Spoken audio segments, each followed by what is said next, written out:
ದೇವನಹಳ್ಳಿಯಲ್ಲಿ ಭೀಕರ ಅಪಘಾತ. ರಾಜ್ಯ ರಸ್ತೆ ಸಾರಿಗೆ ಸಂಸ್ಥೆ ಬಸ್ ಕಾರಿನ ನಡುವೆ ಅಪಘಾತ. ಸ್ಥಳದಲ್ಲೇ ಮೂವರ ಸಾವು, ಕಾರು ದೇಹಗಳು ಛಿದ್ರ.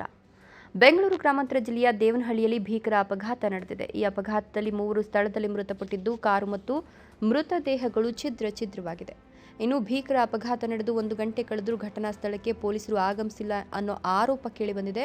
ಇದರಿಂದ ಸಾರ್ವಜನಿಕರು ಆಕ್ರೋಶ ವ್ಯಕ್ತಪಡಿಸಿರ್ತಕ್ಕಂಥ ಘಟನೆ ಕೂಡ ನಡೆದಿದೆ.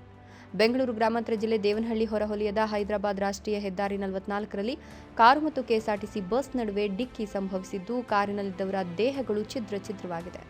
ಬಸ್ಗೆ ಕಾರು ಡಿಕ್ಕಿ ಹೊಡೆದ ಪರಿಣಾಮ ಕಾರು ಸಂಪೂರ್ಣ ನಜ್ಜುಗುಜ್ಜಾಗಿದೆ.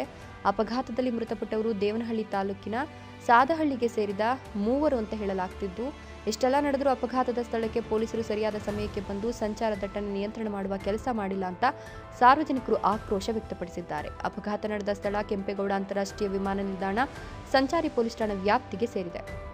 ಆದರೂ ಸಾರ್ವಜನಿಕರು ಹಲವು ಬಾರಿ ಪೊಲೀಸರಿಗೆ ಕರೆ ಮಾಡಿದ್ರೂ ಯಾರೊಬ್ಬರೂ ಸೂಕ್ತ ಪ್ರತಿಕ್ರಿಯೆ ನೀಡಿಲ್ಲ ಎಂಬುದು ಸಾರ್ವಜನಿಕರ ಆರೋಪವಾಗಿದೆ.